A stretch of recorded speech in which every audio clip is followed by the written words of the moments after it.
Hello नमस्कार साथियों, स्वागत है आप सभी का एक बार फिर से जॉब विद स्टडी मंत्रा हासी में। और आज हम सभी के लिए बहुत खुशखबरी लेकर के आए हैं। हजारों लाखों बच्चों का सपना होता है सरकारी नौकरी पाना, और उसी का खास आज नोटिफिकेशन आप जो स्क्रीन पर देख रहे हैं इसके बारे में बात करेंगे कि कौन सी वैकेंसी निकली है और कितनी वैकेंसी है, इसमें क्या क्वालिफिकेशन है, इन सभी के बारे में बात करेंगे। तो आप जुड़े रहिए हमारे साथ लास्ट तक। और जो भी साथी पहली बार देख रहा है चैनल को, वो प्लीज सब्सक्राइब जरूर करें ताकि आपको समय समय पर जॉब से रिलेटेड जानकारी मिलती रहे। तो आइए शुरू करते हैं। ये आप देख सकते हो,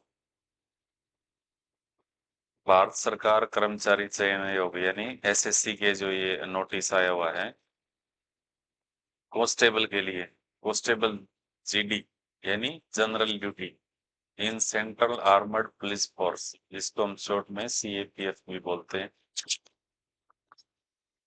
and SSF and rifleman in Assam rifle examination 2026। यानी ये जो वैकेंसी है ये आपकी 2026 में काउंट होगी, लेकिन इसके फॉर्म अभी से निकाल दिए गए हैं। सबसे पहले हम देखेंगे इसके अंदर जो महत्वपूर्ण तारीखें हैं वो कौन सी हैं।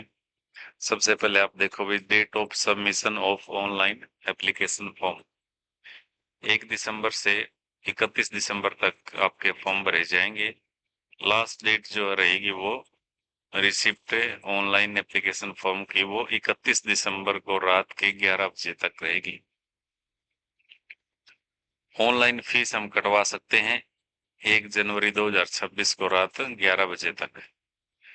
उसके बाद में ये कह रहे हैं कि भाई कई बार क्या है कि बच्चे गलती कर देते हैं और उसके में क्या होता है, फिर करेक्शन के लिए वेट करते रहते हैं। तो इन्होंने पहले ही बता रखा है अभी करेक्शन कब होगी। करेक्शन की जो डेट रहेगी वो 8 जनवरी से 10 जनवरी तक रहेगी, और इसका सीबीटी रहेगा, कंप्यूटर बेस्ड एग्जाम होगा ये आपका ऑनलाइन। इसकी टेनेटिव शेड्यूल है भाई, संभावित शेड्यूल है ये फरवरी से अप्रैल 2026 तक। इसके बारे में हम आगे बात करेंगे। सबसे पहले तो हम आपको ये बताना चाहेंगे भाई, ये जो वैकेंसी है टोटल, वो पोस्ट कितनी, बहुत अच्छी खासी ये पोस्ट रहने वाली है। इसमें आप देख सकते हैं ये यहाँ पे 25,487 पोस्ट है भाई, सभी मिलाकर के टोटल 25,487 पोस्ट इसमें दिखाई गई है, जो कि एक अच्छी खासी पोस्ट हम मान सकते हैं। तो इसमें आगे जो इस बताया हुआ इन्होंने कि भाई क्या क्वालिफिकेशन है, क्या कुछ इसके अंदर रहेगा आपका, सभी बातों पे हम डिस्कस करेंगे। ये देखो भाई यहाँ पे पे स्केल दिया हुआ, यानी जो इसकी तनख्वाह क्या रहने वाली है। लेवल 3 की पोस्ट है ये, जिसका बेसिक 21,700 से और 69,100 रुपए तक रहेगा सभी पोस्ट के लिए।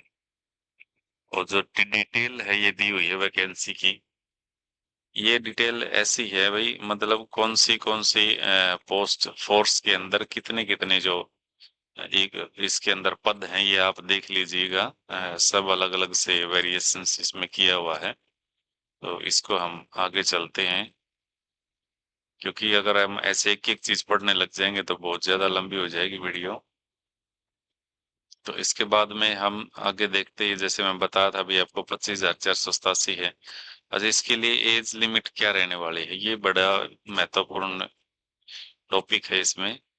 इसकी जो एज है वो सबसे पहले तो क्रुशियल डेट फॉर एज, यानी वो कब से मानी जाएगी, 1/1/2026 के अकॉर्डिंग वो मानी जाएगी। जो डेट इसके अंदर एज काउंट की जाएगी 18 से 23 साल तक, 18 से 23 साल तक की इसमें एज रहेगी। बकायदा इन्होंने ये बताया हुआ कि भी कब से कब तक जो है उसका जन्म कैंडिडेट का होना चाहिए।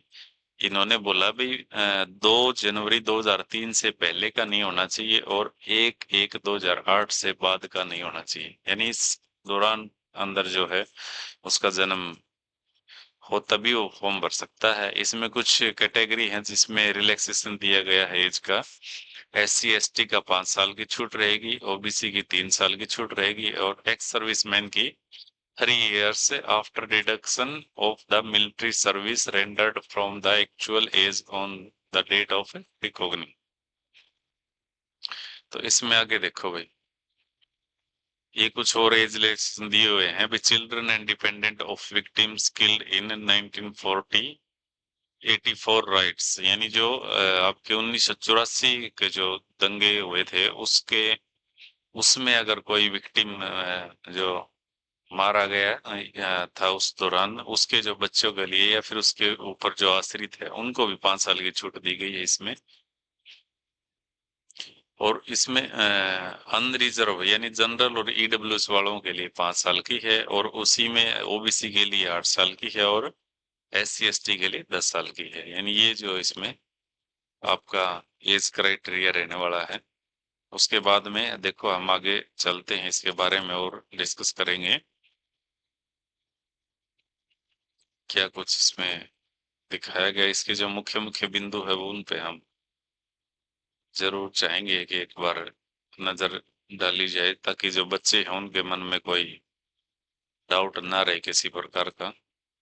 देखो एजुकेशन क्वालिफिकेशन वो 1/1/26 के अकॉर्डिंग ली जाएगी। The candidate must have passed the matriculation और the 10th class examination from a recognised board university as on और before the cut off date 1/1/2026।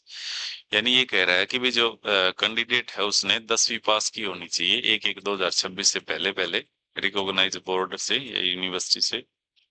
वही जो है आप फॉर्म को अप्लाई कर सकता है।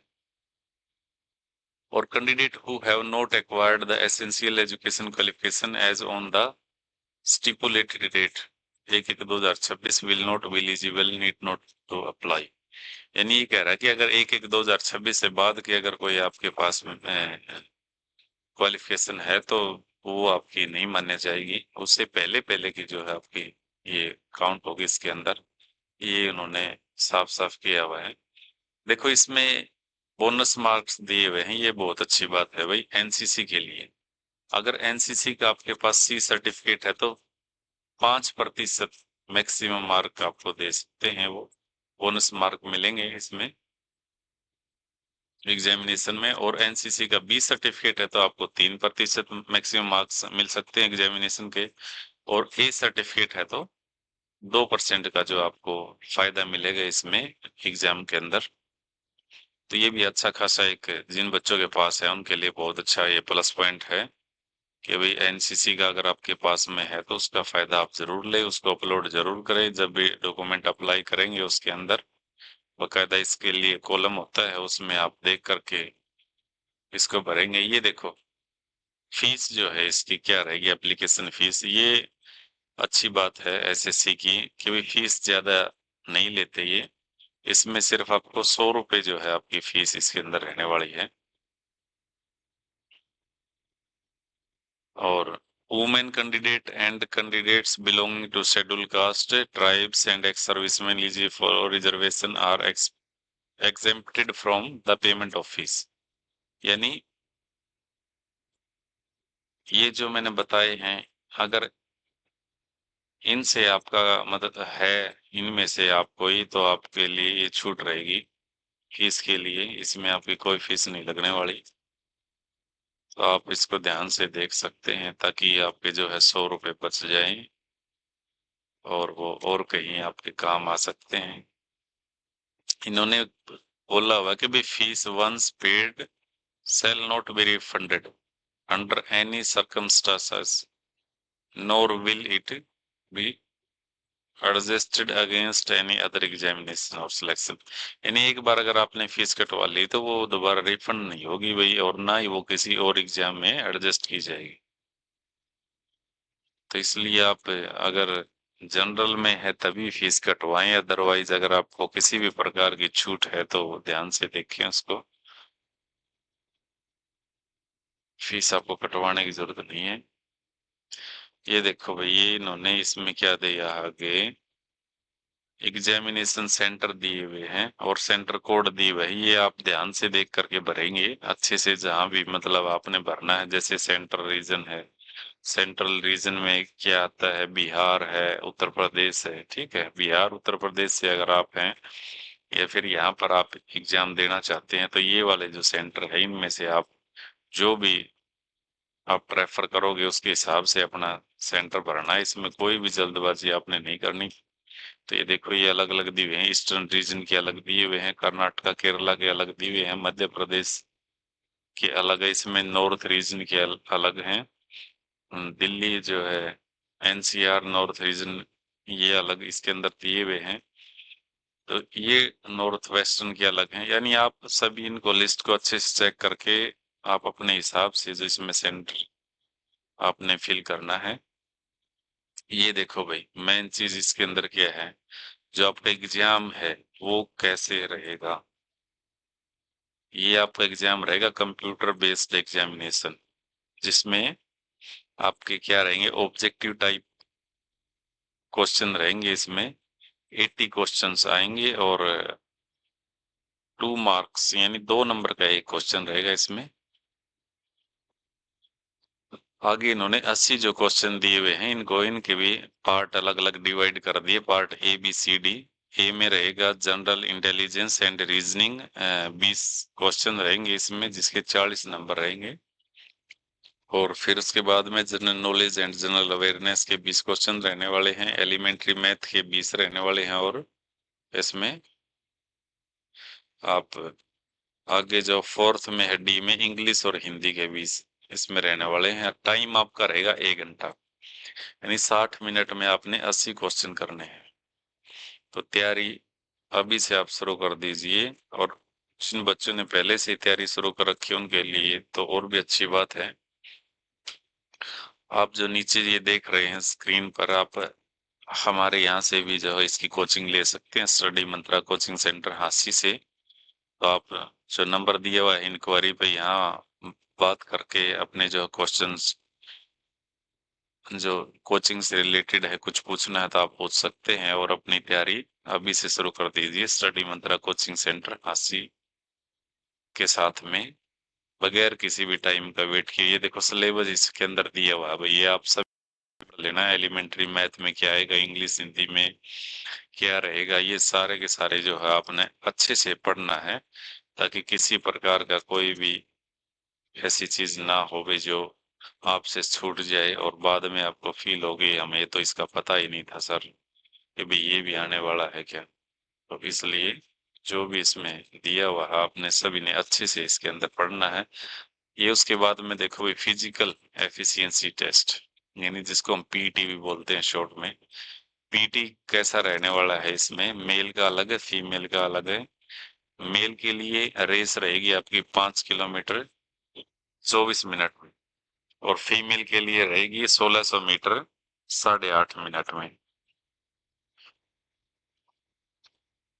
और ये आप देख सकते हो 1600 मीटर जो है 7 मिनट में रहेगी, और 5 किलोमीटर 24 मिनट में रहेगी मेल की, और 800 मीटर 5 मिनट में, और 1600 मीटर 8.5 मिनट में रहेगी फीमेल के लिए। तो ये आपके जो फिजिकल का जो क्राइटेरिया ये रहने वाला है। तो फिजिकल की तैयारी भी अभी से साथ के साथ आपने शुरू कर देनी है, बगैर किसी इंतजार के, क्योंकि आपको हो सकता है बाद में टाइम ना मिले फिजिकल की तैयारी के लिए अलग से। ये देखो पीएसटी भाई, फिजिकल स्टैंडर्ड टेस्ट, इसमें क्या है, जो पैरामीटर दिए हुए हैं इनको बड़े ध्यान से देखना आपने। मेल के लिए हाइट इसमें रहने वाली है 170 सेंटीमीटर, और फीमेल के लिए रहने वाली है इसमें 157 सेंटीमीटर। तो और इन्होंने ये क्या दिया हुआ भाई, few categories of candidates are allowed relaxation of height, mention above relaxation standard of height for such candidate are follows। यानी इन्होंने बताया हुआ भी कुछ कैंडिडेट्स को इसके अंदर रिलैक्सेशन भी मिलता है, वो आप यहाँ पर देखो भाई किस किस को रिलैक्सेशन मिल रहा है, ये पढ़ लेना। बाल कैंडिडेट्स बिलोंग जो शेड्यूल ट्राइब से बिलोंग करते हैं, या फिर जो नॉर्थ ईस्टर्न स्टेट से हैं, या फिर जो left wing extreme gym affected districts हैं, यानी अलग अलग जो है इसके अंदर दिए हुए हैं जहां पर आपको रिलैक्सेशन मिलता है। हाइट के अंदर गोरखा टेरिटोरियल एडमिनिस्ट्रेशंस के जो कैंडिडेट हैं, तो ये आप सभी ने एक बार ध्यान से पढ़ना जो भी इससे बिलोंग करता है।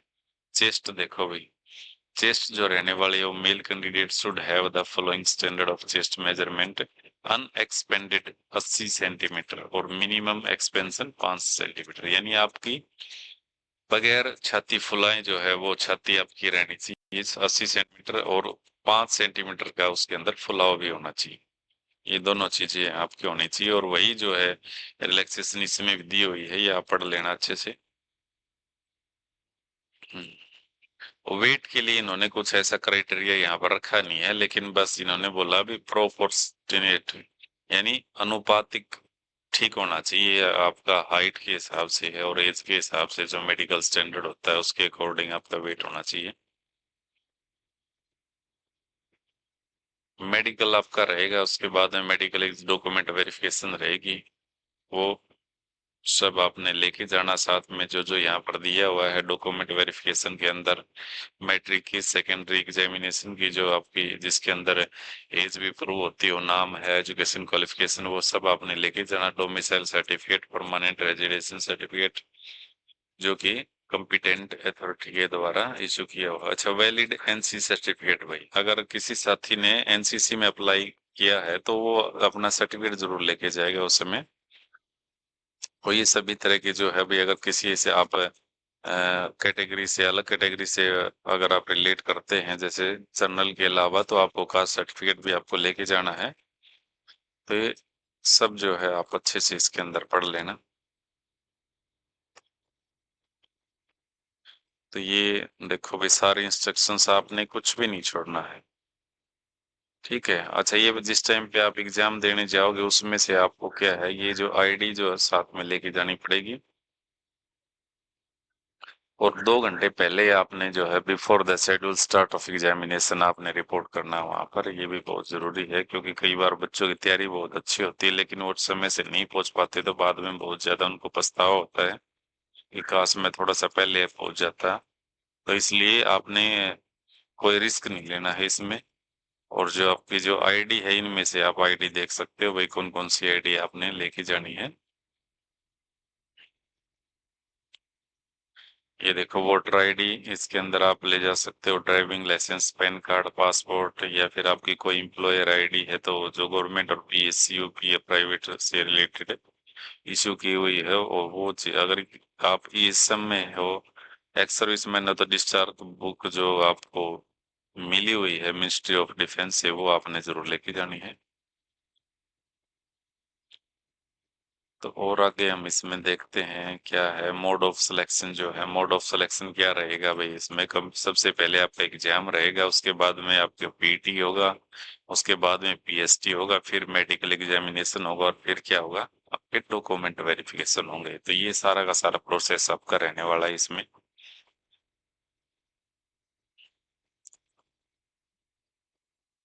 तो और इसमें जो है मेन मेन हमने आपको हर जगह जो चीजें हैं वो आपको बता दी हैं। अगर और भी कुछ इसके अंदर आपने एक बार खुद से जरूर एक बार नोटिफिकेशन डाउनलोड करके पढ़ना है, इस पे 5 7 10 मिनट लगानी है। मोटा मोटा जो है हमने आपको बता दिया है इसके अंदर।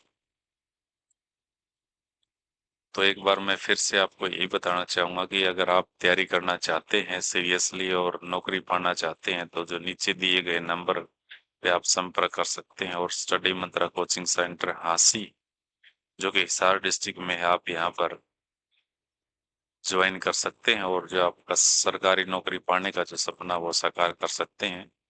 तो इन्हीं सभी बातों के साथ आज की जो वीडियो को हम कंप्लीट करते हैं। तो जैसे ही आगे कोई नया नोटिफिकेशन आएगा इससे रिलेटेड या कोई नई भर्ती आएगी तो आपको जरूर बताएंगे। आप अगर पहली बार वीडियो देख रहे हैं चैनल पर तो चैनल को सब्सक्राइब जरूर करें, और जिससे हमें क्या है एक अच्छा मोटिवेशन मिलता है, और आगे भी हम आपके लिए समय समय पर जो है ऐसी वीडियो बनाते रहेंगे। जय हिंद, जय भारत।